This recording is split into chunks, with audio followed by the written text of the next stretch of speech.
יקרים, בעזרת השם נעשה ונצליח. אז זה הסמל של האומות המאוחדות, של הבונים החופשיים, ה-New World Order, סדר עולמי חדש. גם הם, הסמל שלהם זה עולם שטוח. זה הדגל שלהם. הם שולחים כל מיני אנשים שהכניסו לאנשים כל מיני מחשבות על הסדר עולמי חדש, כאילו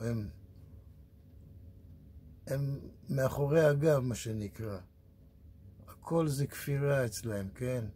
אז אתם, מי שכל היום מדבר על העולם שטוח, הוא למעשה מצדיק את מה שהם אומרים, כן? התורה אומרת שהעולם הוא עגול, הם אומרים שהעולם הוא שטוח, הנוצרים, הבונים החופשיים, הסדר עולמי חדש. אז תחשבו טוב לפני שאתם מדברים, יהודים יקרים. במקום לדבר כל הזמן על העולם השטוח, זה היצר הרע מכניס לכם את זה לראש. מי משיח, מי לא משיח. קודם כל, מה הקשר מי משיח? אין ישראל נגאלין אלא בתשובה, לא משנה משיח, לא משיח. כל עוד שלא חוזרים בתשובה, אז אין גאולה. אז תפסיקו לחפש משיח. הרמב"ם כבר הזהיר כנגד כל התנועות המשיחיות. היו בעם ישראל אלפי משיחים. משיחי שקר כמובן. אלפים, הרמב"ם מונה.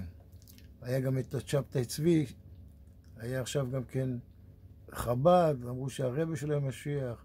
גם אחרי שהוא נפטר, הם אומרים עליו שהוא יחי אדוננו, שהוא חי. זה כל מיני... היצר הרע משחק עם האנשים, משחק אתכם, יהודים יקרים. במקום לחזור בתשובה, אין ישראל נגאלין אלא בתשובה, לא משיח, עולם שטוח, לא שטוח. קודם כל זה לא קשור לעניין של תורה ומצוות, אם העולם שטוח או לא שטוח. אבל בכל מקרה, העולם הוא עגול ולא שטוח. זה כבר כתוב את זה בהרבה מקומות, יהודים יקרים. בשורות טובות וגאולה בקרוב.